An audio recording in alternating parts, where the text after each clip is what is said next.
প্রিয় শিক্ষার্থী বন্ধুরা, আসসালামু আলাইকুম। যারা 2022 সালে ব্যবসায় শিক্ষা বিভাগ থেকে এসএসসি পরীক্ষা দিচ্ছেন, তাদের নেক্সট পরীক্ষা হচ্ছে হিসাব বিজ্ঞান, যেটি অনুষ্ঠিত হবে 29 সেপ্টেম্বর 2022, অর্থাৎ আগামীকাল বৃহস্পতিবার। আপনারা সবাই অবগত আছেন যে হিসাব বিজ্ঞানের অন্যতম প্রাণশক্তি হলো জাবেদা, যেটি ভালোভাবে জানা না থাকলে আপনি খতিয়ান, রেওয়ামিল, নগদান ও চূড়ান্ত হিসাব ভালোভাবে বুঝতে পারবেন না। আজকের এই ভিডিওতে আমি খুবই গুরুত্বপূর্ণ 25টি জাবেদা নিয়ে আলোচনা করব। এই জাবেদাগুলো আপনি ভালোভাবে আয়ত্ত করতে পারলে জাবেদা সহ অন্যান্য হিসাবসমূহ ভালোভাবে আপনি বুঝতে পারবেন। চলুন তাহলে আমরা আলোচনার মূল পর্বে ফিরে যাই। মনে থাকার সুবিধার্থে আমি একটা পরিবারকে কেন্দ্র করে এই বিষয়টাকে সাজিয়েছি। যেমন সম্পত্তি, এখানে 2 ভাই 3 বোন মনে রাখলে আপনার অটোমেটিক এই বিষয়টা নিয়ে আর কোনো টেনশন ফিল করতে হবে না। যেমন সম্পত্তি বাড়লে সম্পত্তিবাচক হিসাবের মধ্যে আপনার প্রত্যেকটা জাবেদার মধ্যে সম্পদ বাড়লে ডেবিট, সম্পদ কমলে ক্রেডিট, ব্যয়বাচক হিসাবের মধ্যে ব্যয় বাড়লে ডেবিট, ব্যয় কমলে ক্রেডিট, আয়বাচকে আয় কমলে ডেবিট, বাড়লে ক্রেডিট, দায় কমলে ডেবিট। দেখতে পাচ্ছেন এখানে এই যে মূলধন কমলে ডেবিট, মূলধন বাড়লে ক্রেডিট, এভাবে ভাগ করা হয়েছে। আপনারা এই বিষয়টা বুঝতে পারছেন। এই 5টি হিসাবের আলোকেই জাবেদাগুলোকে আমি ব্যাখ্যা করব। এভাবে যদি আপনি জাবেদাগুলো শিখেন তাহলে আপনার জাবেদা ভুল হওয়ার কথা নয়। রয়েছে 13টি, এই পৃষ্ঠায় রয়েছে 25টি।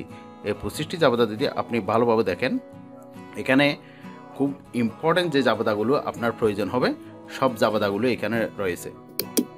যে দেখতে পাচ্ছেন এখানে প্রথম জাবেদা হচ্ছে আসবাবপত্র ক্রয় 50,000 টাকা। আসবাবপত্র ক্রয় 50,000 টাকার মধ্যে তাহলে জাবেদা হবে আসবাবপত্র হিসাব ডেবিট, 50,000 নগদান হিসাব ক্রেডিট। আসবাবপত্র ক্রয় করার কারণে এখানে আসবাবপত্র ও ক্রয় দেখার কারণে, আসবাবপত্র ও ক্রয় থাকার কারণে অনেকেই আসবাবপত্র হিসাব ডেবিট, ক্রয় হিসাব ক্রেডিট লিখে ফেলে ভুলে। তাহলে এটা এরকম হবে না, কারণ ক্রয় ও আসবাবপত্রের মধ্যে ব্যবধান আছে। আসবাবপত্র ক্রয় মানে ক্রয়ের একটি অংশ। আপনি যদি আপনার ব্যবসার জন্য 5 লক্ষ টাকার মাল ক্রয় করেন তাহলে আসবাবপত্র হচ্ছে 50,000 টাকার ওই 5 লক্ষ টাকার একটি অংশ মাত্র। সেজন্য আসবাবপত্র ক্রয় অপেক্ষা ছোট। সেজন্য আসবাবপত্র হিসাব ডেবিট দিতে হবে, নগদান হিসাব ক্রেডিট, যেহেতু আমি এটা নগদে মালটা ক্রয় করেছি। 2 নম্বর জাবেদায় পণ্য ক্রয় 30,000 টাকা। তাহলে এখানে আমি পণ্য ক্রয় করার পরে এখানে দেখতে পাচ্ছেন ক্রয় করার কারণে আমার ব্যয় বেড়ে গেল। এই যে ব্যয় বেড়ে গেছে, সেজন্য ক্রয় হিসাব ডেবিট আর নগদান হিসাব ক্রেডিট হয়েছে, কারণ আমার নগদ টাকা চলে গেছে, অর্থাৎ সম্পদ কমে গেছে। সম্পদ কমলে ক্রেডিট। ধারে পণ্য ক্রয় করার ফলে আমার ক্রয় বেড়েছে, অর্থাৎ ব্যয় বেড়েছে। এই যে ব্যয় বাড়লো, সেজন্য ব্যয় ক্রয় হিসাব ডেবিট। ধারে হোক নগদ হোক ক্রয় ডেবিটেই হবে। আর আমার দায় বাড়ার কারণে এই যে দায় বাড়লে ক্রেডিট, সেজন্য পাওনাদার হিসাব ক্রেডিট হয়ে গেছে। 4 নম্বর জাবেদায় ক্রয় ফেরত পাওনাদার হিসাব ডেবিট, ক্রয় ফেরত হিসাব ক্রেডিট। ক্রয় ফেরতে আপনি এখানে একটা বিষয় দেখতে পাচ্ছেন, ক্রয় ফেরত বা বহি ফেরত। যেমন আমি যদি কোনো একটা পণ্য ক্রয় করে আমার প্রতিষ্ঠানে নিয়ে আসি, সেই পণ্যটা যদি আমি ফেরত দিতে যাই প্রতিষ্ঠানের বাইরে ফেরত দিতে হবে। সেজন্য আমি এটা ওইভাবেই মনে রাখতে পারি, ক্রয় ফেরতের অপর নাম হচ্ছে বহি ফেরত, অর্থাৎ আমি সেটা বাইরে ফেরত দিব। এটা অনেকেই ভুল করে ফেলেন, ক্রয় ফেরতের অপর নাম বহি ফেরত নাকি আন্তঃফেরত, এটার মধ্যে গোলমাল হয়ে যায়। সেটা সেভাবে মনে রাখতে পারেন, ক্রয় ফেরতের অপর নাম হচ্ছে বহি ফেরত, অর্থাৎ আমি ক্রয় করে আমার প্রতিষ্ঠানে পণ্যটা আনলাম, এটা আমি ফেরত দিলে প্রতিষ্ঠানের বাইরে ফেরত দিতে হবে। ক্রয় ফেরতের অপর নাম হচ্ছে বহি ফেরত। তাহলে এটা কেন হলো ক্রয় ফেরত? আমি একটা পণ্য যখন ধারে ক্রয় করছিলাম তখন আমার পাওনাদার অর্থাৎ দায় বেড়ে গিয়েছিল। এখন যখন আমি তাকে পণ্যটা ফেরত দিব তাহলে আমার দায়ের পরিমাণটা কমে যাচ্ছে, তাহলে পাওনাদার হিসাব ডেবিট হবে। যেহেতু আমার দায় কমে যাচ্ছে, এই যে দায় কমলে ডেবিট। আর ক্রয় ফেরত যেহেতু ক্রয় ফেরত হিসাব, সেজন্য ক্রয় ফেরতটা হবে ক্রেডিট, কারণ আমার পণ্যটা এখন তার কাছে চলে গেছে। এবার পণ্য বিক্রয় করার কারণে আমি যদি নগদে পণ্য বিক্রয় করি সেক্ষেত্রে আমার নগদান হিসাব ডেবিট আর বিক্রয় হিসাব ক্রেডিট, কারণ নগদ টাকা আমি পেয়ে গেছি, অর্থাৎ সম্পদ বাড়ছে, সেজন্য ডেবিট। আর বিক্রয় হচ্ছে বিক্রয় করার কারণে আমার প্রতিষ্ঠানে আয় বেড়েছে, বিক্রয় করলে আয় বাড়ে, সেজন্য আয় বাড়লে ক্রেডিট, এজন্য বিক্রয় হিসাব ক্রেডিট।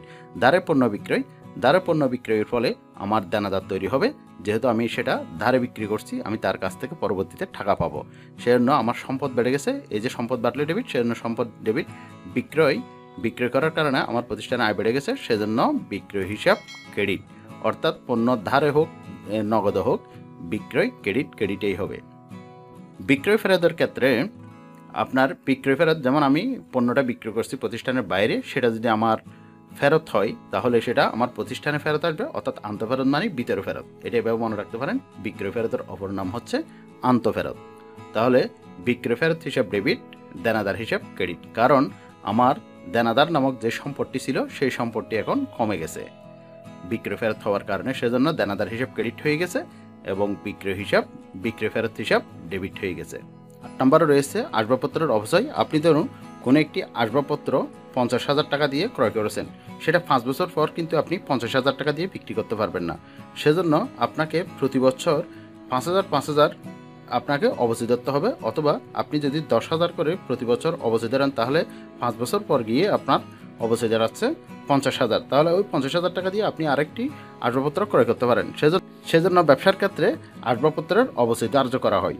আসবাবপত্রের অবচয় ধরলে অবচয় হিসাব ডেবিট, পুঞ্জীভূত অবচয় দিতে পারেন অথবা আসবাবপত্রও দিতে পারবেন আপনি। যেহেতু আমার অবচয়ের কারণে প্রতিষ্ঠানে ব্যয় বেড়ে যাচ্ছে, সেজন্য আসবাবপত্রের অবচয় হিসাব ডেবিট আর পুঞ্জীভূত অবচয় অথবা আসবাবপত্র হিসাব ক্রেডিট। 9 নম্বরে রয়েছে 10% বাট্টায় আসবাবপত্র ক্রয়, 4,000 টাকা। এরকম যদি দেওয়া থাকে 10% বাট্টা, এটা হচ্ছে কারবারি বাট্টা। কারবারি বাট্টা হিসাবের মধ্যে আসে না, সেজন্য এখানে 10%-এ 4,000 টাকা বাদ দিতে হবে। 40,000-এ 4,000 বাদ দিলে আর টাকা হচ্ছে 36,000 টাকা। 10% যদি দেয় তাহলে আপনার সোজা হিসাব আপনি একেবারে ফ্রিলি করতে পারবেন। এরকম একটা শূন্য বাদ দিলেই কিন্তু বাট্টাটা বের হয়ে যায়। এই যে 40,000-এর মধ্যে একটা শূন্য বাদ দিলে 4,000 দাঁড়ায়, অর্থাৎ 10% কারবারি বাট্টা হচ্ছে 4,000 টাকা। এখানে এটা বাদ দিলে হয় 36,000। আসবাবপত্র হিসাব ডেবিট আর নগদান হিসাব ক্রেডিট। কারণ আসবাবপত্র নামক একটি সম্পদ আমার প্রতিষ্ঠানে এসেছে এবং নগদ নামক আরেকটি সম্পদ আমার কাছ থেকে চলে গেছে। তাহলে সম্পদ বাড়লে ডেবিট এবং সম্পদ কমলে ক্রেডিট, এই হিসেবে আসবাবপত্র হিসাব ডেবিট, নগদান হিসাব ক্রেডিট। শিমুলের কাছ থেকে পণ্য ক্রয়। এরকম যদি কারো কাছ থেকে পণ্য ক্রয় করা থাকে তাহলে আপনাকে মনে করতে হবে এটা অবশ্যই ধারে ক্রয় করা হয়েছে। কারণ শিমুল নামক একজন ব্যক্তির নাম কেন আমার প্রতিষ্ঠানের খাতায় উঠবে? যদি শিমুলের কাছ থেকে নগদে পণ্য ক্রয় এরকম যদি থাকে তাহলে এটা মনে করতে হবে এটা হচ্ছে নগদে ক্রয়। আর যদি কোনো এই ধরনের নগদ উল্লেখ না থাকে তাহলে আপনাকে মনে করতে হবে এটা হচ্ছে ধারে ক্রয়। তাহলে ক্রয় হিসাব ডেবিট, পাওনাদার হিসাব অথবা শিমুল হিসাব ক্রেডিট। ক্রয় হিসাব ডেবিট, শিমুল হিসাব দিয়ে ব্র্যাকেটে পাওনাদারও দেওয়া যাবে অথবা পাওনাদার দিয়ে ব্র্যাকেটে শিমুলও দেওয়া যাবে। জনতা ব্যাংকে 50,000 টাকা জমা দিয়ে হিসাব খোলা হলো, তাহলে এটা হবে জনতা ব্যাংক হিসাব ডেবিট, নগদান হিসাব ক্রেডিট। কারণ জনতা ব্যাংকে আমি টাকা দিয়ে যে হিসাবটা করেছি সেখানে আমার সম্পদ বেড়ে গেছে জনতা ব্যাংকে, সেজন্য সম্পদ বাড়লে ডেবিট এবং নগদ টাকা সম্পদ চলে গেছে সেজন্য নগদান হিসাব ক্রেডিট। ব্যাংক হতে উত্তোলন 10,000 টাকা। এই ব্যাংক হতে উত্তোলন এটা আপনাকে বলা হয়নি ব্যবসার জন্য উত্তোলন না ব্যক্তিগত প্রয়োজন উত্তোলন। এ ধরনের বলা না হলে সেটা মনে করতে হবে আপনাকে ব্যবসার জন্য উত্তোলন। যদিও বা এখানে ব্যাংক হতে উত্তোলনে এখানে অনেকেই ভুল করে ব্যাংক হিসাব ডেবিট, উত্তোলন হিসাব ক্রেডিট দিয়ে ফেলে, এটা ভুল। আপনি যদি বুঝতে পারেন ব্যক্তিগত প্রয়োজনে উত্তোলন হয়েছে, এরকম যদি হয় শুধুমাত্র ব্যক্তিগত প্রয়োজন উত্তোলনের ক্ষেত্রে উত্তোলন হিসাব ডেবিট হয়। তাহলে ব্যাংক হতে উত্তোলন, নগদ টাকা ব্যবসায় আসছে সেজন্য নগদান হিসাব ডেবিট, ব্যাংক হিসাব ক্রেডিট। ব্যাংক থেকে সম্পদ কমে গেছে, সম্পদ বাড়লে ডেবিট, সম্পদ কমলে ক্রেডিট। ব্যাংক হতে ব্যক্তিগত প্রয়োজনে উত্তোলন, ব্যাংক থেকে ব্যক্তিগত প্রয়োজনে এ ধরনের উত্তোলন হলে উত্তোলন হিসাব ডেবিট হবে, ব্যাংক হিসাব ক্রেডিট হবে। এরপর 14 নম্বরে দেখতে পাচ্ছেন মালিকের প্রয়োজনে ব্যবসা হতে উত্তোলন। মালিকের বউয়ের জন্য গহনা তৈরি, ছেলের অথবা মেয়ের স্কুলের বেতন, বিমা প্রিমিয়াম প্রদান, এই ধরনের যদি কোনো হিসাব আসে তাহলে সেক্ষেত্রে উত্তোলন হিসাব ডেবিট হবে। কারণ সেটা হচ্ছে মালিকের ব্যক্তিগত প্রয়োজনে ব্যবসা থেকে উত্তোলন করা হয়েছে, সেজন্য উত্তোলন হিসাব ডেবিট, নগদান হিসাব ক্রেডিট। যেহেতু নগদ সম্পদ ব্যবসা থেকে কমে গেছে, সম্পদ কমলে ক্রেডিট। 15 নম্বর রয়েছে পণ্য উত্তোলন। পণ্য উত্তোলন করা হয় একমাত্র মালিকের ব্যক্তিগত প্রয়োজনে, সেজন্য উত্তোলন হিসাব ডেবিট হবে, ক্রয় হিসাব ক্রেডিট হবে। পণ্যের ক্ষেত্রে ক্রয় লিখতে হবে। সঞ্চয়পত্র ক্রয়, ঋণপত্র ক্রয় অথবা ডিবেঞ্চার ক্রয় এরকম যদি থাকে তাহলে সেটার ক্ষেত্রে আপনাকে মনে করতে হবে বিনিয়োগ করা হয়েছে, বিনিয়োগ হিসাব ডেবিট, নগদান হিসাব ক্রেডিট। কারণ আমি সঞ্চয়পত্র ক্রয় করে আমি 2 লক্ষ টাকার সঞ্চয়পত্র ক্রয় করে এটা আমি পরবর্তীতে লাভ পাওয়ার জন্য এই সঞ্চয়পত্রটা ক্রয় করেছি, অর্থাৎ আমার প্রতিষ্ঠানের টাকা দিয়ে এটা প্রতিষ্ঠানের টাকা সঞ্চয়পত্র ক্রয় করে বিনিয়োগ করেছি, বিনিয়োগ। সেজন্য বিনিয়োগ হিসাব ডেবিট, নগদান হিসাব ক্রেডিট, যেহেতু প্রতিষ্ঠান থেকে নগদ টাকা চলে গেছে। বিনিয়োগের সুদ পাওয়া গেল অথবা প্রাপ্ত হলো, এরকম যদি থাকে তখন হবে নগদান হিসাব ডেবিট, কারণ আমার প্রতিষ্ঠানের সম্পদ বেড়ে গেছে, সম্পদ বাড়লে ডেবিট। আর বিনিয়োগের সুদ হচ্ছে প্রতিষ্ঠানের জন্য আয় বাড়লে ক্রেডিট। বিনিয়োগের সুদ প্রাপ্য হলো, এখনও পাওয়া যায়নি, প্রাপ্য হয়েছে, অর্থাৎ বিনিয়োগের সুদটা যে আমি পাবো সেটা আমি বুঝতে পেরেছি, কিন্তু আমার হাতে এখনও আসেনি, এরকম যদি হয় সেক্ষেত্রে হবে বিনিয়োগের প্রাপ্য সুদ হিসাব ডেবিট, যেহেতু এটা এখনও সম্পদ এবং বিনিয়োগের সুদ আয় বেড়েছে, সেজন্য বিনিয়োগের সুদ হিসাব ক্রেডিট। ব্যাংক থেকে ঋণ গ্রহণ করা হলো, ব্যাংক থেকে যদি আপনি ঋণ গ্রহণ করেন তাহলে আপনার প্রতিষ্ঠানে নগদ টাকা আসবে, সেজন্য সম্পদ বাড়লে ডেবিট। আর ব্যাংক ঋণ হিসাব ক্রেডিট, কারণ ব্যাংক থেকে ঋণ নেওয়ার কারণে আপনার দায় বেড়ে গেছে, সেজন্য ক্রেডিট। 20 নম্বরে দেখতে পাচ্ছেন ব্যাংক ঋণ পরিশোধ করা হলো, ব্যাংক ঋণ হিসাব ডেবিট, নগদান হিসাব ক্রেডিট। ব্যাংক ঋণ পরিশোধ করলে আমার প্রতিষ্ঠানের দায়টা কমে যাবে এবং নগদ টাকা প্রতিষ্ঠান থেকে সম্পদ চলে যাচ্ছে, সেজন্য নগদান হিসাব ক্রেডিট। 20 নম্বরে দেখতে পাচ্ছেন অগ্রিম ভাড়া পাওয়া গেল, অগ্রিম ভাড়াও যদি পাই সেটা হচ্ছে ভাড়া, যেহেতু এটা আমার আয়, অর্থাৎ আয়ের অগ্রিম হচ্ছে দায়। নগদান হিসাব ডেবিট, নগদে পেয়েছি, এটা যেহেতু দায় বেড়ে গেছে সেজন্য অগ্রিম ভাড়া হিসাব ক্রেডিট। পণ্য দিয়ে বিজ্ঞাপন করা হলো, তাহলে বিজ্ঞাপন হিসাব ডেবিট, ক্রয় হিসাব ক্রেডিট, কারণ বিজ্ঞাপনের কারণে আমার প্রতিষ্ঠানে ব্যয় বেড়ে গেছে আর ক্রয় কারণে পণ্যটা কমে গেছে, অর্থাৎ বিজ্ঞাপন করার কারণে আমার পণ্যটা কমে গেছে, সেজন্য পণ্যের ক্ষেত্রে আমরা ক্রয় লিখব, ক্রয় হিসাব ক্রেডিট। বাট্টা পাওয়া গেলে পাওনাদার হিসাব ডেবিট, প্রাপ্ত বাট্টা হিসাব ক্রেডিট। প্রাপ্ত বাট্টা যেহেতু আমি পেয়েছি সেটা আমার লাভ হয়েছে, সেজন্য আয় বেড়ে গেলে ক্রেডিট, প্রাপ্ত বাট্টা ক্রেডিট। আর পাওনাদার, এই বাট্টাটা হাতে হাতে পাওয়া যায় না, বাট্টা পাওয়া যায় পাওনাদার থেকে, কারণ আমি বাট্টা পাবো কারো কাছ থেকে যদি আমি ধারে পণ্য ক্রয় করি তাহলে পাওনাদার তৈরি হবে।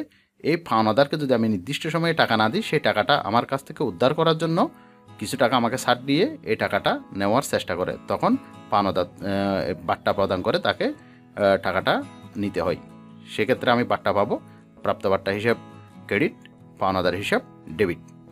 বাট্টা প্রদান করা হলো, আপনি যেভাবে বাট্টা পেয়েছেন সেইভাবে যদি আপনি অন্য কাউকে বাট্টা প্রদান করেন সেক্ষেত্রে হবে দেনাদার। আপনি যেহেতু কাউকে পণ্যটা ধারে বিক্রি করছিলেন, সে আপনাকে টাকাটা ঠিক টাইমে দিচ্ছে না, আপনি টাকাটা দ্রুত পাওয়ার জন্য তাকে বাট্টা প্রদান করে টাকাটা আদায় করছেন, এজন্য প্রদত্ত বাট্টা। এটা আপনার প্রতিষ্ঠানের জন্য খরচ, অর্থাৎ ব্যয় বেড়ে গেছে, সেজন্য প্রদত্ত বাট্টা হিসাব ডেবিট। দেনাদার নামক একটা সম্পদ, যে আপনার ওই পরিমাণ 300 টাকা পরিমাণ সম্পদ কমে গেছে, সেজন্য দেনাদার হিসাব ক্রেডিট। এই যাবতার মধ্যে অনেক বেশিরভাগ স্টুডেন্ট ভুল করে ফেলে, এটা একটু ভালো করে খেয়াল করুন। মিস্টার সুমন 2 লক্ষ টাকা নগদ এবং 50,000 টাকা পণ্যদ্রব্য ও 1 লক্ষ টাকা ব্যাংক ঋণ নিয়ে ব্যবসা শুরু করলো। এই যেখানে আপনি যখন ঋণ নেবেন, কারো কাছ থেকে ঋণ নেন, ব্যাংক ঋণ নেন, তখন আপনি যদি জাবেদা দেন তখন হয় যে নগদান হিসাব ডেবিট, ব্যাংক ঋণ হিসাব ক্রেডিট। যেমন এখানে নগদান হিসাবটা আসছে, সেজন্য এখানে যেহেতু কম্বাইন্ডে করতেছেন, সেজন্য নগদান হিসাব ডেবিটের ক্ষেত্রে আপনাকে 3 লক্ষ টাকায় লিখতে হবে। এই যে 2 লক্ষ টাকা প্লাস 1 লক্ষ, 3 লক্ষ টাকা। আর ক্রয় পণ্যর কারণে ক্রয় দিতে হবে, ক্রয় হিসাব ডেবিট 50,000, তাহলে ডেবিট হলো 3,50,000। এরপর ব্যাংক ঋণ হিসাব ক্রেডিট, ব্যাংক ঋণ হিসাব যেহেতু আমার 1 লক্ষ টাকা, সেজন্য ব্যাংক ঋণ হিসাব ক্রেডিট 1 লক্ষ টাকাই হবে। আর মূলধন হিসাব ক্রেডিট হবে বাকি যেই টাকাটা রয়েছে 2.5 লক্ষ টাকা, এটাই হবে। এই 25টি জাবেদা যদি আপনি ভালোভাবে আয়ত্ত করতে পারেন তাহলে আপনার খতিয়ান, রেওয়ামিল ও চূড়ান্ত হিসাব করার ক্ষেত্রে কোনো ধরনের প্রবলেম ফেস করতে হবে না। ভিউয়ার্স, এই ছিল আজকের ভিডিওটি ভালো লাগলে ভিডিওতে একটি লাইক দিয়ে যাবেন, আর আমাদের চ্যানেলটি সাবস্ক্রাইব করা না থাকলে অবশ্যই চ্যানেলটি সাবস্ক্রাইব করে রাখবেন। দেখা হবে পরবর্তীতে আরও কোনো ইনফরমেটিভ ভিডিও নিয়ে, সেই পর্যন্ত ভালো থাকুন, আল্লাহ হাফেজ।